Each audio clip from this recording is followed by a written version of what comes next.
મારું નામ ખીમસરિયા મનીષ રમેશભાઈ છે। હું જામનગર રહેવાસી છું। રાજકોટ ત્યાં ગેમ ઝોનમાં ટીઆરપી ગેમ ઝોનમાં જોબ કરતો હતો અને ત્યાં અચાનક વેલ્ડિંગ કામ થવાથી આગ લાગી। સામાન્ય આગ હતી ત્યાં અને ત્યારે આગ એવી ભયંકર થઈ ગઈ કે બચવાનો કોઈ ચાન્સ જ ન રહ્યો। બધાથી પહેલાં મને જ ખબર પડી કે આગ લાગી ત્યાં। એટલે આગ લાગીને તેના મેનેજર, સુપરવાઇઝર અને મારે સિનિયર અને ઓનર બધાને મેં જાણ કરી કે આવી રીતના આગ લાગી। એટલે આગ લાગવાથી રાહુલભાઈ રાઠોડ તેના મેનેજર છે, મેનેજર શું ત્યાંના ઓનર છે, તેને મેં વાત કરી કે આવી રીતના આમ છે। અમે લોકો બચાવવા ગયા આગને। એટલે આગ એટલી સામાન્ય હતી કે બચવાનો કોઈ ચાન્સ નહીં। મારું નામ ખીમસરિયા મનીષ રમેશભાઈ છે। હું જામનગર રહેવાસી છું। રાજકોટ ત્યાં ગેમ ઝોનમાં ટીઆરપી ગેમ ઝોનમાં જોબ કરતો હતો અને ત્યાં અચાનક વેલ્ડિંગ કામ થવાથી આગ લાગી। સામાન્ય આગ હતી ત્યાં અને ત્યારે આગ એવી ભયંકર થઈ ગઈ કે બચવાનો કોઈ ચાન્સ જ ન રહ્યો। બધાથી પહેલાં મને જ ખબર પડી કે આગ લાગી ત્યાં। એટલે આગ લાગીને તેના મેનેજર, સુપરવાઇઝર અને મારે સિનિયર અને ઓનર બધાને મેં જાણ કરી કે આવી રીતના આગ લાગી। એટલે આગ લાગવાથી રાહુલભાઈ રાઠોડ તેના મેનેજર છે, મેનેજર શું ત્યાંના ઓનર છે, તેને મેં વાત કરી કે આવી રીતના આમ છે। અમે લોકો બચાવવા ગયા આગને। એટલે આગ એટલી સામાન્ય હતી કે બચવાનો કોઈ ચાન્સ ન રહ્યો કે તોય અમે ટ્રાય કરી એમ કે આગ બુઝાવવાની।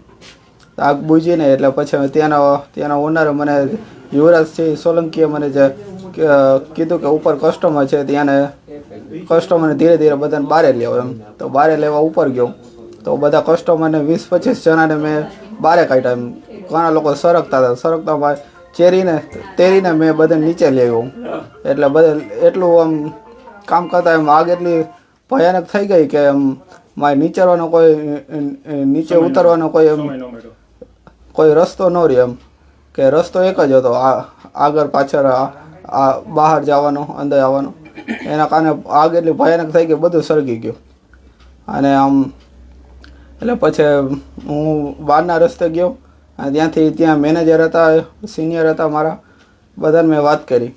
ત્યાં ઓનર હતા એને મેં વાત કરી કે આવી રીતના આમ છે, મારે નીચે કેવી રીતના આવું। એટલે ત્યાંના યુવરાજસિંહ સોલંકી અને એ ત્યાંના ઓનર છે એ અને રાહુલભાઈ રાઠોડ, એમને મેં વાત કરી, ત્યાંના ઓનર છે કે હવે મારે નીચે કેવી રીતના આવું। તો એ મને કીધું જો તારે જીવ બચાવવો હોય, તારે બચવું હોય તો અહીંથી કૂદકો મારી જાય કે તો બચી શકીશ। તો કેટલા મળે છે? બીજા મારેથી। અને અંદર કેટલા લોકો હતા? दक्ष कुंजड़िया मेरा नाम। क्या हुआ था दक्ष आपके साथ में? पूरी मैं और मेरा कजिन 10 साल का है जो बॉलिंग करने गए थे और वहाँ पे हम बॉलिंग कर रहे थे और नीचे आग लग गई। तो हम वहाँ का स्टाफ हमें पीछे इमरजेंसी एग्जिट पे ले गया। तो हुआ ऐसा कि आग जो लगी थी वो इमरजेंसी एग्जिट के नीचे ही लगी थी। तो हमारा एंट्री गेट और ये इमरजेंसी एग्जिट ये सब बंद हो गया था। तो हमारे पास कोई ऑप्शन नहीं था एग्जिट के लिए। तो मैंने वहाँ पे कॉर्नर में देखा कि ये जो स्टील की शीट है वो हम तोड़ के निकल सकते हैं। तो मैंने वो तोड़ी और 20 या 30 लोग थे हम कुछ बॉलिंग करने में। बॉलिंग का बॉक्स पूरा पैक हो गया था, वहाँ पे कोई एग्जिट कोई एंट्री नहीं बचा था। तो हम 20 या 30 लोग में से हम 15 लोग, मैंने जो स्टील की शीट तोड़ी वहाँ से जंप करके निकल गए। દક્ષ એમ કે એક્ઝેક્ટલી ક્યારે ખબર પડી કે આગ લાગી છે અને કેટલો સમય લાગ્યો એમાં? અમે બોલિંગ કરતા હતા તો ત્યારે આગ લાગી, અમને ખબર નહોતી। ત્યાં જે લોકો હતા એ રાડો પાડતા હતા કે આગ લાગી। અમે થોડા કેઝ્યુઅલ હતા કે ફાયર એક્સટિંગ્યુશરથી થઈ જશે। તો ત્યાં જ્યારે લાઇટ વહી ગઈ તો અમને ખબર પડી કે સિરિયસ છે। પછી અમને પાછળ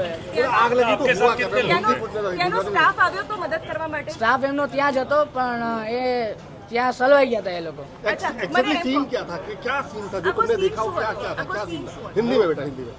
सीन ये था कि एंट्री और एग्जिट का एक ही गेट था और एक इमरजेंसी एग्जिट। वो एंट्री और एग्जिट का गेट था वो ग्लास का बना हुआ था और उस पे रबर की वो जो आती है ट्यूब वो साइड में होती है कांच के डोर में।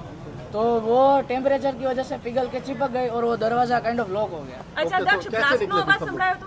બ્લાસ્ટનો અવાજ નહોતો સંભળાયો। ત્યાં સાઉન્ડ સિસ્ટમ બહુ સારી રીતે ચાલતી હતી એટલે બ્લાસ્ટનો સિસ્ટમ નહોતો संभळायो। और बाकी लोग वहाँ थे और कोई दरवाजा? 20-30 लोग थे, उसमें से हम फर्स्ट फ्लोर पे जो बॉक्स में पैक हो गए थे। हम 15 लोग ही निकल पाए। मेरा निकलने से पहले ब्रेथ पूरा आउट ऑफ ब्रेथ हो गया था, पूरा स्मोक भर गया था लंग्स में। आग कहाँ लगी, पहले ऊपर लगी या नीचे? नीचे लगी थी, ग्राउंड फ्लोर पे लकड़े के प्लैंक पड़े थे, वहाँ पे आग लगी थी। आप कितने लोग गए थे वहाँ पे? 20-30 लोग गए थे बॉलिंग में। अच्छा, नीचे क्या गेम थी, ऊपर क्या गेम थी, क्या क्या था ऊपर? नीचे गो कार्टिंग थी और वहाँ पे पेट्रोल कैंस पड़े थे और नीचे जो कंस्ट्रक्शन हो रहा था वहाँ पे वुडन प्लैंक्स पड़े थे, तो आग लगी वो वुडन प्लैंक्स में लगी थी। कंस्ट्रक्शन क्या हो रहा था?